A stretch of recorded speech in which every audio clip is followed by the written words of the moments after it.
네, 최근에 롯데가 중요한 상황에서 네. 번트 실패가 너무 많아요. 사실 서튼 감독 초기에는 번트 시도도 많이 안 했어요. 시도도 많이 하지 않았지만 최근에는 이제 5강 싸움에 굉장히 중요한 교두보가 이어지고 있기 때문에 번트 작전을 주로 쓰는데 실패가 많단 말이에요. 성공률이 좀 롯데가 좀 적은 편이죠. 네. 적은 편이고 역대로 봤을 때 SK 시절 그러니까 네. 위원님께서 이제 코치 생활을 하셨던 그 SK가 참 이 번트를 잘 됐어요. 그 번트를 잘 되는 팀이 되기 위해서 어떻게 해야 되나요? 그때는 뭐 잘 될 수밖에 없어요. 그리고 이제 번트를 한번 실패를 하면 그 다음날 시합하기 전에 나와서 뭐 한 2, 300개씩 아니요 1000개씩 했어요. 1000개씩이요? 1000개씩 했는데 그 기계에다가 그러니까 되는 사람도 아. 힘들지만 그거를 시키는 타격 코치도 엄청 힘들었어요. 매개를 1000개를 공을 집어넣어야 되니까 1000개면은 그게 몇 박스로요. 박스가 나와요? 박스로 250개거든요. 4박스를 해야 돼요. 그 노란 색깔 박스에 네, 꽉 담겨져 있는 네, 요만한 이 네. 사진 하나 띄워주세요. 그러니까 그거 4박스요? 4박스를 해야 되는데 시간상으로 보면 거의 3시간 정도가 걸립니다. 3시간. 와. 그러니까 6시 반 경기면 10시에 나와요. 오전 10시에 나와서 그걸 다 됩니다. 되고 나서 점심 먹고 그 친구는 쉬고 있다가 팀 훈련할 때 3시 반이나 4시에 훈련할 때까지 쉬고 있다가 나와서 또 훈련하고 시합하고 이랬어요. 그러니까 실패를 하면 1000개씩 해야 된다는 게 있으니까 룰이 있으니까 시합도 실패를 안 해요. 왜? 1000개 안 하려고. 그 정도로 집중력이 좀 있었어요. 그러면은 1000개 하기 전에 팀 훈련이나 이런 거에서는 좀 많이 하는 편인가요? 많이 하죠. 그러니까 보통 이제 시합하기 전에 아니면 연습할 때 보면 배팅 연습을 하잖아요. 네네. 배팅 연습할 때 반드시 번트를 5개 정도 대고 나서 그 다음에 배팅을 했어요. 다른 팀은 번트 연습을 하는데도 그냥 뭐 형식적으로 1개 정도 대고 그렇죠. 그다음에 1개 정도 치는데 되죠 보통. 그 SK는 달랐습니다. 그리고 연습할 때 기계를 머신이라고 그러는데 기계를 3군데를 설치를 해요. 다른 데는 뭐 많이 해봐야 2군데거든요. 최근에는 한 군데서밖에 안 칩니다. 근데 김성 감독은 3군데를 놓고 한쪽은 무조건 번트를 대는 거예요. 로테이션 돌잖아요. 계속 도는 거예요. 도는 건데 이쪽은 돌아가면서 번트를 대고 가운데는 정상적으로 치고 네. 우측의 기계는 전부 밀어치는 배팅. 네, 밀어치는 배팅하고 번트 대고 또 자기 스윙해갖고 네. 외야로 치는 연습하고 뭐 그러다 보니까 작전 수행 능력이 선수들이 굉장히 좋았죠. 그리고 역대적으로 그때 있었던 SK의 몸을 담았던 선수들, 뭐 다른 팀 간 선수들도 굉장히 많습니다만 그 선수들은 번트 다른 팀에 가서도 번트 실패를 잘 안 하더라고요.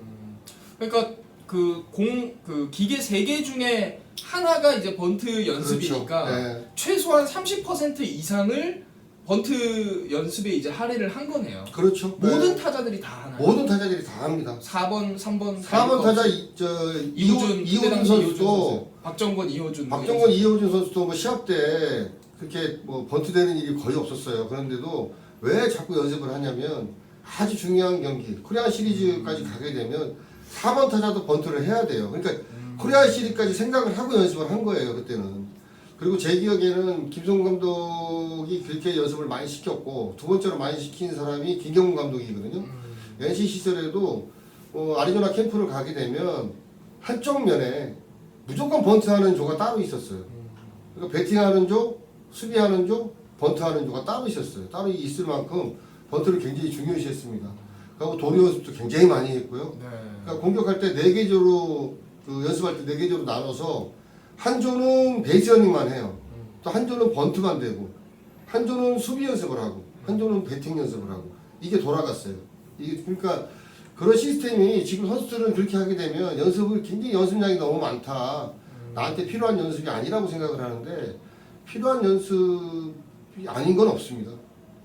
시합 때 어떤 선수라도 진짜 번트를 대야 되는 상황이 있고 그렇죠. 외야 플라이를 쳐야 될 때 또 쳐줘야 되는 거고 치고 달리기 사인이 나오면 반드시 진로타를 쳐야 되고 이런 상황이 있잖아요. 그게 팀 훈련이란 말이에요. 개인 훈련은 정상적인 팀 훈련 끝나고 나서 저녁 시간에 혼자 나가서 하는 거예요. 남 몰래. 그게 이제 개인 훈련이고 그건 자기가 모질한 부분을 갖다가 정말 보강하기 위해서 하는 거거든요. 공부하는 학생들 보면 이제 그 자율학습하고 보강 혼자 그 공부를 하잖아요. 그렇죠. 그거는 혼자 하는 거예요. 팀에서 시켜주는 게 아닙니다. 근데 지금은 보면 롯데가 연습하는 거나 뭐 그런 걸 보면 거의 자율 연습이에요. 그러니까 자기들이 필요한 부분만 연습을 하게 돼요. 그러니까 팀 훈련이 안 되는 겁니다. 그러니까 롯데 시합을 지금 뭐 제가 계속 지금 한 200경기를 넘게 하고 있는데 중계를 보면 수비 시프트나 공격 시프트가 제대로 이루어지는 게 거의 없단 말이에요. 이거는 분명히 연습 부족입니다. 선수 기량이 떨어지냐? 그게 아니거든요.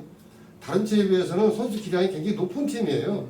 수준이 굉장히 높은 팀이기 때문에 항상 올해는 롯데가 좋은 성적을 내겠다라고 예상을 하지만 그 예상을 깨고 항상 밑에 있단 말이에요.